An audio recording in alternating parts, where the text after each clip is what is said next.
नमस्कार। हाँ बच्चों, कैसे हो बच्चों? मैंने इससे पहले कि व्याकरण के अध्याय में सबसे पहले मैंने आपको बोली और भाषा के बारे में बताया था। बोलियां और भाषाएं कैसी होती हैं।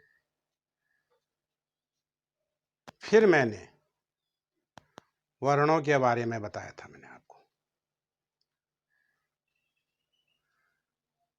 और पाणिनि सूत्र के बारे में मैंने बताया था, जिसमें पूरे स्वर और व्यंजन होते हैं। इसको माहेश्वरी सूत्र भी कहते हैं। 14 वर्ण कौन से हैं वो? आई ऊण री ऋक ए ओंग आई ओच हाय वरट लण यम गणनम झबय घड़ दस जब गड़ दस खप छटता चटतव कपय शशर और हल। ये 14 स्वर निकले किसके? माहेश्वर के डमरू से, तांडव के नृत्य के बाद। और पाणिनि ने इन्हीं स्वरों को सूत्र में बांध दिया, इसलिए इसको पाणिनि सूत्र कहते हैं। ये सूत्र क्या है? एक बीज है, इसके व्याकरण का बीज है, व्याकरण का मूल है। ठीक है बच्चों? फिर मैंने आपको बताया था स्वर कितने होते हैं। स्वर क्या होते हैं? 11 होते हैं। अ, आ, इ, ई, उ, ऊ, री, ए, आई, ओ, औ। 11 होते हैं। ठीक है? और व्यंजन कितने होते हैं? 33। क, ख, ग, घ, ङ, च, छ, ज, झ, य, त, थ, द, ध, न, ट, ठ, ड, ढ, ण, प, फ, ब, भ, म, य, र, ल, व, श, श, श और ह। ठीक है? और अक्ष और त्र, ये क्या संयुक्त अक्षर है। अक्ष किससे बन रखा है? क और श से। त्र किससे बन रखा है? त और र से। ज्यों किससे बन रखा? ज और य से। हम कोई ज्यों भी कहते हैं, कोई ज्यों भी कहते हैं। ठीक? कंफ्यूज नहीं होना। ठीक है बच्चों? मैं आपको छोटे छोटे पार्ट में आपको बताऊंगा। मैं वीडियो लंबा नहीं करूंगा, ताकि आप जितना मैं आपको बताऊं उसको आप खेल खेल में समझिए। मेरे प्यारे बच्चों, एग्जाम पास करना कोई बड़ी बात नहीं है। आप कोई पाठ लेते हो, उसको एक हवा मत बनाना। हवा जानते हो ना आप? ए बाबा क्या हो जाए, क्या हो जाए, ऐसे नहीं। जैसे आप छोटा बच्चा ना खिलौने खेलता ना, ऐसे खेलिए। अब शब्दों से खेलिए। ठीक है? खुश होके खेलिए। अब छोटे छोटे छोटे पार्टों में उसको पढ़िए, ध्यान दीजिए, मनन कीजिए, रिवीजन कीजिए। जैसे मैंने आज अभी आपको बताया, तुरंत इसको क्या, इतना छोटा सा ज़्यादा थोड़ी बता रहा मैं। 25 मिनट का, आधा घंटे क्या होता हो? उसको देख लो, समझ लो, पढ़ लो, विचार करो, मनन करो, देन रिवाइज इट। राइट? ये सूत्र रखेंगे आप, तो आप कभी भी फेल नहीं हो सकते, अनुत्तीर्ण नहीं हो सकते। ये मेरी गारंटी है। यदि आपने, जैसे मैंने आज अभी पढ़ा रहा हूँ मैं आपको, इसको छोड़ के कल पर डाल दिया, कल का परसों डाल दिया, तो ये बड़ा सा हीप बन जाएगा, ये गट्ठर बन जाएगा, फिर उसको आप उठा नहीं सकेंगे। जो आपको पढ़ाया जाता है, जो भी टास्क को, पढ़ने की बात नहीं है, जीवन के क्षेत्र में कोई आपको टास्क मिले, उस टास्क को उसी समय हल करने की कोशिश करो। आपसे नहीं होता है, आपके अभिभावकों से पूछिए, माँ बाप से पूछिए, भाई, अपने बड़े भाइयों से पूछिए, अपने गुरुजनों को पूछिए, आपको हल मिल जाएगा। किंतु उसको केवल आप एक मेरे को नहीं आता, हीन भावना की तरफ कभी मत देखिए मेरे प्यारे दो बच्चों। पढ़ाई आपको सन्मार्ग में ले जाता है, आगे चलने की राह दे देता है। इसको यदि आपने भार के रूप में ले लिया, तो भार लेने से क्या हो जाएगा, आप में हीन भावनाएं उत्पन्न हो जाएंगी, इन्फीरियरिटी कॉम्प्लेक्स आ जाएगा। ये बच्चों, इससे बचना, हमेशा आगे बढ़ने की कोशिश करना। एकला चलो रे, किसने कहा था? रविंद्रनाथ टैगोर ने कहा था। सीखो इससे, ठीक है। तो मैंने इससे पीछे वाले जो पार्ट बताया था, अध्याय नहीं कहूँगा, पार्ट बताया था, उसमें मैंने आपको बता दिया। अब आज आपको मैं, जो ये स्वर और व्यंजन है, इसको कैसे बोले जाते हैं, ये हर एक जो शब्द होगा वो किसी मुख के किसी स्थान विशेष से ही उच्चारित होता है, और जिस स्थान से वो उच्चारित होता है उसी का वो रूप ले लेता है।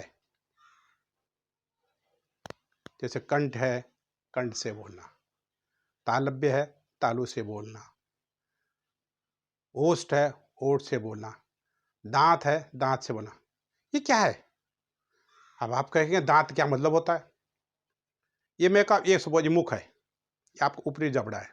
देखो बच्चों, ध्यान से देखो, ये हमारा ऊपरी जबड़ा है, ये दांत है मेरा, ठीक है। दांत के तुरंत में क्या तालू आता है, राइट। देखो, ये तालू है, ये दांत है, ये तालू है, ये मूर्धा है, और अंदर ये मूर्धा है। दांत तालू, दांत के तुरंत बाद क्या होगा? तालू होता है ना। कहते हैं भाई मेरे तालू में क्या सूजन आ गई, कभी गर्म चाय पीने से हमें जल जाता है, ठीक है। ये दांत है, ये तालू है, उससे थोड़ा आगे जाके मूर्धा हो जाता है, और आगे ये गला हो जाता है, कंठ हो जाता है, ये गला यहाँ पर, ठीक है। ये दांत हो गया, उसके बाद क्या हो गया? तालू हो गया, उसके बाद मूर्धा, उसके बाद कंठ, ये हो गया ओठ। तो हर कोई वर्ण का कोई उच्चारण होता है, ठीक है। हर कोई वर्ण का कोई उच्चारण होता है, और वो उच्चारण उस स्थान विशेष से ही होता है। यदि वो उसमें वो कमी है तो वो उच्चारित नहीं होगा। सपोज दंत है, अब बुढ़ा आदमी यदि वो शब्द उससे उच्चारित होगा ही नहीं। किसी के होंठ कटे होते हैं, तो ओष्ठ के जो आपके जो भी वर्ण आएगा वो उससे उच्चारित नहीं होगा। आप समझ रहे बात है? किसी के नाक क्या होता है, अंदर से फट जाता है कभी अंदर से, तो अनुनासिक का स्वर उससे नहीं आएगा, ठीक है बच्चों। तो ये जितने भी वर्ण होते हैं, कोई स्थान विशेष से ही उच्चारित होते हैं। अब वो स्थान विशेष क्या है, वो कैसे उच्चारित होते हैं? वो जीभ के माध्यम से, द पोजिशन ऑफ टंग, कि जीभ कहाँ कहाँ जा रहा है। जीभ दांत पर टकराएगा तो दंते हो जाएगा। जीभ जीभ आपको ओंठ में टकराया तो ओष्ठ हो जाएगा। जीभ आपका मूर्धा पर टकराएगा तो क्या, आपका मूर्धन्य हो जाएगा। जीभ तालु पर जाएगा, तालव्य हो जाएगा। कंठ तो अपने आप कंठ आता ही है, कोई खास नहीं, राइट। या पोजिशन ऑफ टंग, ये जीभ कहाँ का, ये सब ये जीभ है, मैं बताता हूँ आपको। देखिए आप, ये है, ये दंत्य है, ये तालव्य है, ये मूर्धा है, ये कंठ है, ये नीचे जीभ है। ये अब इस पर टकराया तो दंत्य हो गया, ये ओष्ठ हो गया, ये मूर्धा हो गया, कंठ अपने आप, कंठ में जाने की कोई जरूरत नहीं है। कंठ अब ओष्ठ, मुंह ओठ बंद कर दो, खोल दो, तो उसका उच्चारण होता रहता हो, राइट। Clear it? आगे बढ़े। अब देखो, मैंने बताया द पोजिशन ऑफ टंग, कि आपकी जीभ की प्रकृति कहाँ है, जीभ का स्थान कहाँ जा रहा है, जीभ कहाँ मुड़ रहा है, उसके अनुसार ही उन वर्णों का उच्चारण होता है। अब देखिए, वर्णों का उच्चारण और वर्गीकरण। मुख के जिस भाग से जिस अक्षर का उच्चारण होता है उसे अक्षर का स्थान कहते हैं। मैंने अभी आपको कहा ना, कोई भी अक्षर किस स्थान से कहा उच्चारित होता है उसे अक्षर का स्थान कहते हैं, राइट। स्थान भेद। अब मैंने कहा नहीं कि आपका द पोजिशन ऑफ टंग, कि आपका जीभ का माने कि प्रकृति क्या है, उसमें जीभ कहाँ मुड़ रहा है, कहाँ पर टकरा रहा है वो, तो वही है कि स्थान भेद। कंठ है, जो वर्ण कंठ से बोले जाते हैं, उच्चारण कहाँ से होता है, कंठ से होता है उनका।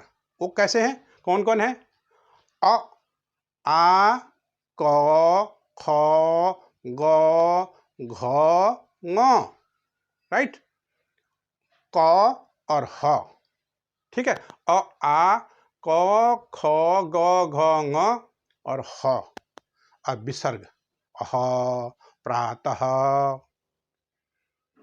ये कहाँ से हो रहे हैं, कुछ नहीं हो रहा ना, आपको ओंठ को कुछ करना पड़ रहा है, ना दांत को कुछ करना पड़ रहा है, न जीभ को कुछ करना पड़ रहा, सीधे कहाँ, ये कंठ से बोले जा रहे हैं। देखो, क, ख, ग, घ, ङ, ह।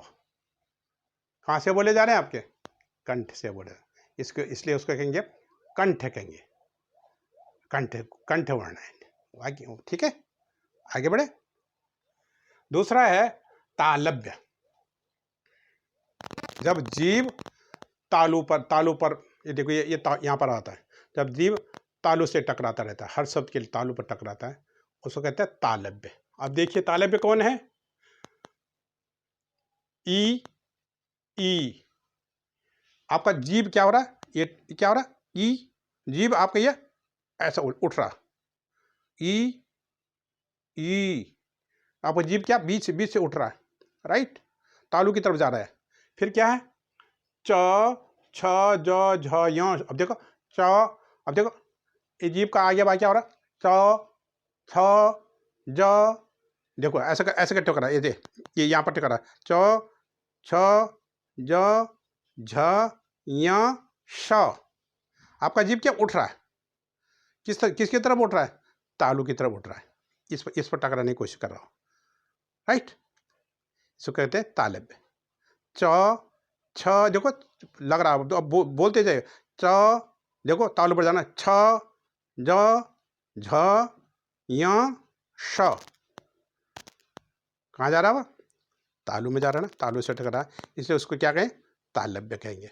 पहले क्या है आपका, कंठ है, केवल कंठ से ही बोला, उसको आपको दांत की जरूरत नहीं है, उसको तालु की जरूरत नहीं है, उसको मूर्धा की जरूरत नहीं है, उसको ओंठ की जरूरत नहीं है, सीधा कंठ से उच्चारण, अ, आ, क, ख, ग, घ, ङ। दूसरे में क्या है, आपको जीभ की आवश्यकता पड़ रही है, जीभ क्या उठ रहा है, ऐसा हल्का उठ रहा हो, और कहा तालु पर टकराने की कोशिश कर रहा है, च, छ, ज, झ, य, श, राइट। जीभ जीभ जीभ मुड़ मुड़ के ऊपर जा रहा है, इसको कहेंगे तालब्य। Correct it. अब बोलने की कोशिश करो साथ साथ में, तो ऑटोमेटिक याद है, आपको कोई परेशानी नहीं होगी। वर्णों के साथ खेलिए, शब्दों के साथ खेलिए, कुछ भी नहीं है। इसको आप ध्यान से देखो। अभी आपको मैं आप धीरे धीरे बता रहा हूँ। अभी मैं आपको बीज बता रहा हूँ। आप कोई बीज को जमीन में डालते हैं तो क्या दूसरे दिन आ जाता है क्या? नहीं, धैर्य रखना चाहिए। कब आएगा? 10-12 दिन के बाद, तब उससे अंकुर फूटते हैं। तो ऐसे ही ये बीज है, इस बीज को ढंग से समझे, आपको आगे आपको बहुत अच्छा आपको सहूलियत होगी आगे आगे पढ़ने में। ओके। सेकंड तालु का हो गया मूर्धन्य, जिसका उच्चारण मूर्धा से होता है। अब ये जीभ कहाँ चलेगा? मूर्धा में चल जाएगा। ये दंत्य हो गया, ये तालव्य हो गया, ये मूर्धा हो गया। अब जीभ क्या मुड़ेगा? अब देखो कैसे मुड़ेगा। मूर्धा के क्या है? ट, ऐसे जा रहा है। जीभ क्या मुड़ा? ट, ठ, ड, ढ, ण, श, मूर्धन्य स। राइट, जा रहा ना? ट, ठ, ड, ढ, ण, श। जीभ आपका ऐसे मुड़ रहा, इसका कहेंगे मूर्धन्य। पहले क्या होगा? कंठ, तालव्य, मूर्धन्य। फिर क्या हो गया? चौथा क्या है? दंत, जहां जीभ दांत से टकराएगा। दांत से टकराता है, वो शब्द निकलेंगे, वो वर्ण का उच्चारण है, जिसका उच्चारण दांत पर जीभ लगने से होता है। ठीक है। त, थ, द, ध, न, ल। जीभ कहाँ जा रहा है? दांत पर। त, थ, द, ध, न, ल। कहाँ जा रहा है? दांत पर। इसलिए इसे कहेंगे दंत कहेंगे। क्या हो गया? पहले कंठ, मूर्धन्य, तालव्य, दंत। Clear it. ओष्ठ, जिसका उच्चारण, अब यहां जीभ का कोई काम नहीं, केवल ओठ का काम है, जिसका उच्चारण केवल ओठों से होता है। ओठ खुलेंगे, बंद होंगे, खुलेंगे, बंद होंगे। कौन कौन से साहब? ऊ, ऊ मुंह में मोड़ दोगे आप, ओठ मोड़े, जीभ ने मोड़े, आप दांत ने मोड़े। ठीक है। क्या? ओठ मोड़ा, ऊ, ऊ, पा, पा। दांत क्या हो रहा है? ये ओठ क्या है? मिल रहा है। प, फ, ब, भ, म। क्या? ओठ खुला बंद हो रहा, खुला बंद हो रहा, खुला बंद हो रहा। प, फ, ब, भ, म। ऊ, ऊ, पूरा ओठ क्या सिकोड़ दिया इसने। ऊ, ऊ। राइट। इसके किसे कहता है? ओष्ठ कहेंगे, जो वर्ण ओठों से बोले जाते हैं। तो यह इसका स्थान विशेष क्या क्या है? इसके इन वर्णों का ओठ है। राइट, आगे बढ़े। अनुनासिक, अनुनासिक, जिसका उच्चारण मुख से और नाक से किया जाता है। मुख से तो कहना ही पड़ेगा, बिना मुख से तो आप आएगा नहीं, और साथ साथ नाक से भी कहना आगे पड़ेगा। जैसे देखो, नासिका से होता है यानी नाक से बोल, मान के आगे, जैसे यहाँ पर क्या होता है? छेद होता है नाक के लिए। यहाँ पर आपका मूर्धा के भाई छेद होता है, 2 छेद होते हैं, और 2 छेद यहाँ पर होते हैं। ये यहाँ पर इसके नीचे होता है, और 2 छेद ये नाक से निकलता है। ये नाक, ये आपको मूर्धा के पास 2 छेद होंगे, वहाँ से निकलता है। तो तो वहाँ से मान के मुंह से भी आवाज आ रहा है, नाक से भी आ रहा है। देखो, नाक से भी आवाज आ रहा है, मुंह से भी आवाज आ रहा, दोनों से ङ य अण म, देखो कहाँ है ये, ङ य अण न म, मुंह से और नाक से, वो छेद से भी हवा आ रही है और यहाँ मुंह से भी आवाज हवा आ रही है, इसको कहते हैं अनुनासिक। ङ य म अण न म। अच्छा, कंठ तालव्य, जिसका उच्चारण कंठ और तालु से होता है। अब ऐसे शब्द हैं जिनका कंठ भी होगा और तालु होगा, दोनों से होगा उच्चारण निकलता है। ऐसा कौन है जिसका उच्चारण कंठ और तालु से होता है? ए आई, ए आई, माने जीभ भी हिला ना, ए आई आई, कंठ से तो आ ही रहा, साथ साथ जीभ भी हिला, जीभ का ये आपका तालु की तरह ए आई, ये जीभ हिल रहा, राइट, ठीक है, ए आई। कंठोष्ठ, कंठ और ओष्ठ, कंठ से भी आएगा आवाज और ओष्ठ से भी आएगा। ऐसे कौन कौन से हैं जिसका उच्चारण कंठ और ओठों से होता है? ओ औ, देखो ओंठ भी, ओंठ जैसे ऊ है ना, ओंठ भी है और आपका कंठ भी, ओ, कंठ से आ रहा ओ, और मुंह आगे क्या, आपका आपका ओठ क्या है? सिकुड़, ओठ का आकार छोटा हो रहा, ओ औ।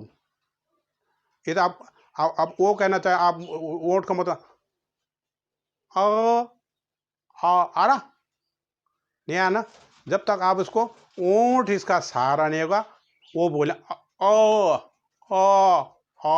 कहाँ, वो नहीं होगा ना, समझ रहे बात है? कंठ से बोल रहा है तो क्या होगा? ऐसा आएगा, तो आपको साथ साथ ओठ भी मिलाना पड़ेगा, ओ औ, तभी उच्चारण आएगा, क्योंकि हर वर्ण का एक स्थान विशेष होता है और स्थान विशेष से जो उसका उच्चारण होता है उसी से उसकी पहचान होती है, राइट। आप आदमी का कैसे पहचान हो, ये मराठी है तो महाराष्ट्रियन होगा ना मराठी, ये उत्तरांचली है, आदमी तो एक ही होता है ना, हैं? दो आंख, नाक कान हाथ पांव, आदमी तो एक ही है, क्यों कहते हैं ऐसे? ये उत्तरांचली है, ये गढ़वाली है, ये महाराष्ट्रियन है, उसकी पहचान है। पहचान किससे होता है? स्थान विशेष। तो वैसे ही हर वर्णों का उच्चारण उसके स्थान विशेष के कारण ही होता है, यही उसकी पहचान है।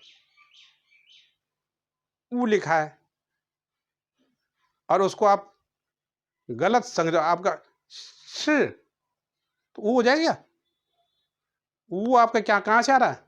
ऊंट से आ रहा है, आपको ऊंट करना पड़ेगा, ऊ। अब मैं कहूँ श तो ऊ हो गया क्या? नहीं होगा ना, जब तक उसका स्थान जहां पर है उससे उच्चरित नहीं करेंगे तो उसका उच्चारण कभी नहीं आएगा, राइट। आप समझ रहे, बताएं, आगे बढ़े। दंतोष्ठ, दंत और दांत और ओष्ठ से जो होता है जिसका उच्चारण, उसे कहते हैं दंतोष्ठ। जैसे व दंतोष्ठ व, ठीक है, इसको दांत है व, ओष्ठ भी हो रहा है और दांत भी हो रहा है व, आपका ओठ दांत की तरफ, व दांत की तरफ इसका संकुचन हो रहा है तो दंतोष्ठ कहेंगे इसको। तो समझ गए बच्चों? तो आज के पाठ में आपने क्या सीखा कि कोई भी वर्ण वर्ण का जो स्वरूप है वो तो है ही, आपको पहचानते हैं उसे, किंतु इसकी यदि उसको उच्चारित करेंगे, यदि उसको उच्चारण करेंगे, उसका उच्चारण करेंगे, उसको सुनना चाहेंगे आप, तो उसका स्थान कहाँ है? उस स्थान विशेष के ही विकार से ही, उस स्थान विशेष के विकार से ही उसका शब्द, उसका जो स्वर ध्वनित होगा। समझ रहे बातें? जैसे क्या है, आप क्या बताना, कंठ हो गया, जो कंठ से बोलना पड़ेगा, क अ आ क ख ग घ ङ ह और विसर्ग। आपका तालव्य है जिसका उच्चारण तालु से होता है, इ च छ ज झ य श, तालु से हो रहा है, ठीक है। मूर्धन्य जिसका उच्चारण मूर्धा से होता है, ट ठ ड ढ ण श र, मूर्धा से हो रहा है, राइट। दंत्य जिसका उच्चारण दांत पर जीभ लगने से होता है, त थ द ध न स ल, दांत पर हो रहा है, ठीक है। ओष्ठ जिसका उच्चारण ओठ से होता है, जिसको ओठ से, ओठ के संकुचन से होता है, उससे ओठ के उ उ प फ ब भ म। अनुनासिक जिसका उच्चारण मुख और अनुनासिका से होता है, दांत माने नाक से, उसका ञ ङ य ण न म। फिर क्या, कंठ तालव्य जिसका उच्चारण कंठ और तालु से होता है, उसको कंठ तालव्य कहते हैं। कंठोष्ठ, कंठोष्ठ जिसका उच्चारण कंठ और ओंठों से होता है, उसको कंठोष्ठ कहते हैं। दंतोष्ठ जिसका उच्चारण दांत और ओठों से होता है। तो समझ गए बच्चों? तो आज आप इसको मनन करें, मैं ज़्यादा आगे नहीं बढ़ाना चाहता हूँ अभी, इसको यहीं पर आप मनन करें, कौन वर्ण कहाँ से बोला जाता है। फिर मैं आगे आपको संधियों के बारे में बताऊंगा। स्वर व्यंजन तो हो गए, उसके स्थान विशेष पे हो गया,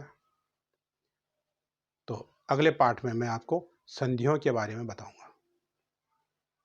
प्यारे बच्चों, मन लगा के आप अध्ययन करें, उसका रिवीजन करें, और आप मेरे चैनल नरेंद्र कंडारी को ज़्यादा से ज़्यादा शेयर, लाइक करें, ताकि यह हर बच्चे तक पहुँचे। मेरे वीडियो बनाने का मकसद यही है कि जितना मैंने अर्जन किया है वो कम से कम मैं आप तक पहुंचा सकूं, मेरे बच्चों तक मेरी विद्या पहुंच सके। इन्हीं शब्दों के साथ मैं अपने वाणी को विराम करता हूं। धन्यवाद, नमस्कार।